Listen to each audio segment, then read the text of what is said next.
VP concepts के YouTube channel पर फिर से आप सभी का स्वागत है। इस वीडियो में हम लोग राजस्थान में सहकारिता आंदोलन जो हाल ही में वीडियो मेंस एग्जाम में एक नया टॉपिक जोड़ा गया, तो उसके हम लोग टॉप लेवल के एमसीक्यूज यहाँ पे डिस्कस करेंगे और उम्मीद है कि यहाँ से आपको एक दो क्वेश्चन एग्जाम में जरूर देखने को मिलेंगे। अगर आपने अभी तक वीपी कॉन्सेप्ट्स का चैनल ज्वाइन नहीं किया तो यहाँ से आप वीपी कॉन्सेप्ट्स का चैनल सब्सक्राइब जरूर करें और आप हमको टेलीग्राम पर वीपी कॉन्सेप्ट सर्च करके भी ज्वाइन कर सकते हैं। पहला क्वेश्चन आपके सामने स्क्रीन पर प्रिंट हो रहा है। आपको 4 ऑप्शन दिए हुए मिलेंगे और 5 सेकंड का आपको टाइम मिलेगा।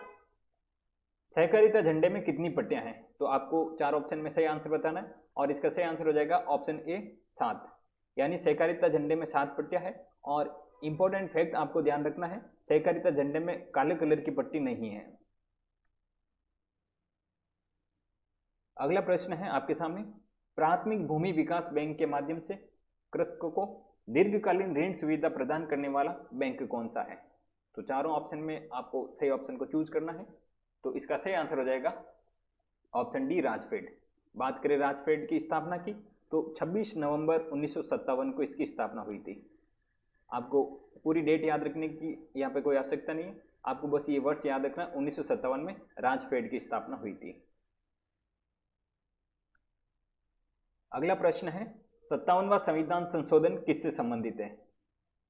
तो चारों ऑप्शन में आपको सही आंसर चूज करना है और इसका सही आंसर हो जाएगा ऑप्शन डी सहकारी बैंक। जो 57वां संविधान संशोधन है वो सहकारी बैंक से रिलेटेड है। अगला प्रश्न है, स्पिनफेड किससे संबंधित है? तो चारों ऑप्शन में आपका सही आंसर हो जाएगा ऑप्शन नंबर डी कपास। जो स्पिनफेड है वो कपास से संबंधित है। स्पिनफेड का मतलब कतई बुनाई होता है, तो कतई बुनाई आप यहाँ से इसका जो मतलब है, इससे आप जो 4 ऑप्शन दिए हुए इसमें आप इसको एलिमिनेट कर सकते हैं। तो आप सभी को पता है कतई बुनाई किससे हो सकती है? तो गन्ने से नहीं हो सकती, पशु आहार से नहीं हो सकती और तिलहन से नहीं हो सकती। तो इसका सही आंसर डी कपास हो जाएगा। अगला प्रश्न है, भूमि विकास बैंक ऋण देता है। तो चारों ऑप्शन में आपको सही आंसर बताना है कि भूमि विकास बैंक ऋण किसको देता है निम्नलिखित में से। तो इसका सही आंसर हो जाएगा ऑप्शन सी कृषकों को। जो भूमि विकास बैंक है वो कृषकों को ऋण देता है। अगला प्रश्न है, किस वर्ष को सहकारी शताब्दी वर्ष घोषित किया गया था? तो 4 ऑप्शन में आपको सही आंसर बताना है और इसका सही आंसर हो जाएगा ऑप्शन नंबर सी 2004, यानी जो सहकारी शताब्दी वर्ष 2004 को घोषित किया गया। इंपॉर्टेंट प्रश्न है। अगला प्रश्न है, राजस्थान राज्य में सहकारी बैंक का मुख्य कार्य क्या है? तो आपको 4 ऑप्शन दिए हुए और इसमें से आंसर हो जाएगा ऑप्शन ए दीर्घकालीन ऋण। जो राज्य में सहकारी बैंक का जो मुख्य कार्य है वो दीर्घकालीन ऋण प्रोवाइड करवाना है। अगला प्रश्न है, सहकारी क्षेत्र में इसबगोल का कारखाना कहाँ स्थित है? तो इसबगोल का जो कारखाना है वो आपको 4 ऑप्शन में बताना है और इसका सही आंसर हो जाएगा ऑप्शन डी आबू रोड। जो इसबगोल का कारखाना है वो आबू रोड में है। अगला प्रश्न आपके सामने स्क्रीन पर है, राजस्थान राज्य सहकारी तिलहन उत्पादन संघ की स्थापना कब हुई? तो इसका सही आंसर हो जाएगा आपके सामने स्क्रीन पर।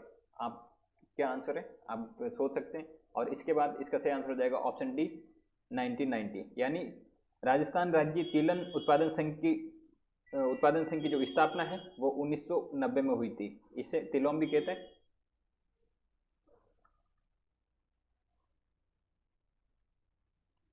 अगला प्रश्न है, नया सहकारिता कानून कब से लागू किया गया? तो आपको 4 ऑप्शन दिए हुए और 5 सेकंड का आपके पास टाइम है। तो इसका सही आंसर आपको बताना, नया सहकारिता कानून कब से लागू किया गया और इसका सही आंसर हो जाएगा ऑप्शन सी 2002। नया सहकारिता कानून कब से लागू किया गया? 2002 में। और पहला सहकारिता कानून 1953 में आजादी के बाद।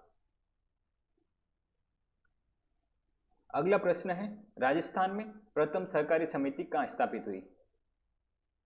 4 ऑप्शन है और इसमें आपको सही आंसर बताना है।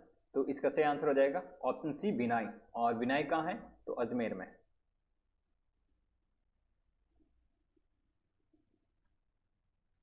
अगला प्रश्न आपके सामने स्क्रीन पर है, राज्य की सहकारी साख व्यवस्था को सुदृढ़ करने के लिए सुझाव देने हेतु जो समिति गठित की गई है तो वो कौन सी समिति आपको ये बताना है। और इसका सही आंसर हो जाएगा ऑप्शन डी, वैद्यनाथन समिति। जो सहकारी साख व्यवस्था है उसको मजबूत करने के लिए वैद्यनाथन समिति का गठन किया गया था। अगला प्रश्न है आपके सामने, राजस्थान में प्रथम महिला नागरिक सहकारी बैंक का गठन कहाँ किया गया था। तो चारों ऑप्शन में आपको सही आंसर बताना है। तो इसका सही आंसर हो जाएगा ऑप्शन बी, जयपुर। राजस्थान में प्रथम नागरिक सहकारी बैंक जयपुर में स्थापित किया गया था। और कब किया गया था, तो 1995 में।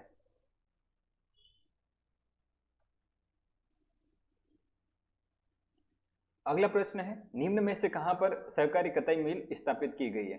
तो इसका आपको सही आंसर बताना है। और चारों ऑप्शन में इसका सही आंसर हो जाएगा ऑप्शन ए, हनुमानगढ़। हनुमानगढ़ में सहकारी कताई मिल की स्थापना की गई है। अगला प्रश्न आपके सामने है, देश का पहला राज्य जिसने सहकारिता के क्षेत्र में किसान क्रेडिट कार्ड वितरित किए थे। तो इसका सही आंसर आपको बताना है। और इसमें सही आंसर हो जाएगा आपके सामने चार ऑप्शन है, और इसमें सही आंसर हो जाएगा ऑप्शन डी, राजस्थान।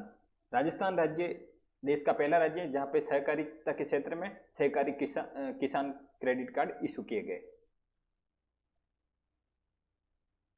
अगला प्रश्न आपके सामने है स्क्रीन पर, राज्य में प्रथम भूमि बंधन बैंक की स्थापना कहाँ की गई। तो चारों ऑप्शन में सही आपको आंसर बताना है, और इसका सही आंसर हो जाएगा ऑप्शन डी, अजमेर। राज्य में प्रथम भूमि बंधन बैंक की स्थापना कहाँ की गई, तो अजमेर में की गई थी। अगला प्रश्न आपके सामने स्क्रीन पर है, नेफेड द्वारा कहां पर राज्य के सहकारी क्षेत्र के पहले जीवाणु खाद कारखाने की स्थापना की गई है। तो आपको चार ऑप्शन दिए हुए, और इसमें आपको सही आंसर बताना है। तो इसका सही आंसर हो जाएगा ऑप्शन सी, भरतपुर। भरतपुर में राज्य के पहले जीवाणु खाद कारखाने की स्थापना की गई थी। और सहकारी आंदोलन की शुरुआत की बात की जाए तो अजमेर में इसकी शुरुआत हुई थी। अगला प्रश्न आपके सामने है स्क्रीन पर, राजस्थान में युवाओं को परस्पर सहयोग के आधार पर रोजगार के अवसर सुलभ करने से संबंधित योजना है। और निम्नलिखित में से वो कौन सी योजना है जो राजस्थान में सहकार सहयोग के आधार पर रोजगार के अवसर सुलभ कराती है। तो आपको सही आंसर बताना है ऑप्शन ए, अभिनव सहकारिता है।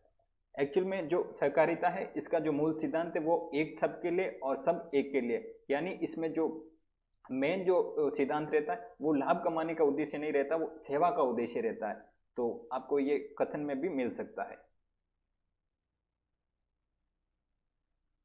ये आज का सेकंड लास्ट क्वेश्चन है, राज्य में सहकारी क्षेत्र में पशु आहार कारखाना एवं कीटनाशक उद्योग की स्थापना कहाँ की गई। तो चारों ऑप्शन दिए हुए, और इसमें आपको सही आंसर बताना है। तो इसका सही आंसर हो जाएगा ऑप्शन बी, जयपुर। राज्य में सहकारी क्षेत्र में पशु आहार कारखाना एवं कीटनाशक उद्योग की स्थापना जयपुर में की गई थी। यह आज का लास्ट प्रश्न है, मुख्यमंत्री दुग्ध उत्पादक संबल योजना की शुरुआत कब हुई।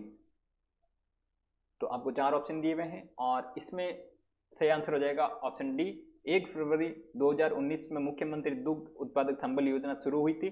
और इस योजना में जो सहकारी दुग्ध संघ है, अगर उनको कोई पशुपालक है, जो पशुपालक होते हैं वो अगर उनको दूध सप्लाई करते हैं ये सहकारी संघों को, तो इन पशुपालकों को प्रति लीटर 2 रुपये के स्थान पर अब 5 रुपये प्रति लीटर के हिसाब से अनुदान दिया जाएगा। तो दुग्ध उत्पादक संबल योजना ये बजट में भी इस बार चर्चा में है, तो ये इंपॉर्टेंट है, आप इसको ध्यान रखना। तो ये था एक सहकारी रिलेटेड आंदोलन से इंपॉर्टेंट एमसीक्यूज। और अगर आपको ये वीडियो पसंद आए तो इस चैनल को आप सब्सक्राइब जरूर करें और बेल आइकन को जरूर ऑन करें। और किसी भी टॉपिक पर आपको एमसीक्यू चाहिए तो आप कमेंट बॉक्स में कमेंट करके बता सकते हैं। कोई भी नया टॉपिक जो आपको समझ में नहीं आए उसके एमसीक्यू हम आपके लिए तैयार कर देंगे। थैंक यू, जय हिंद।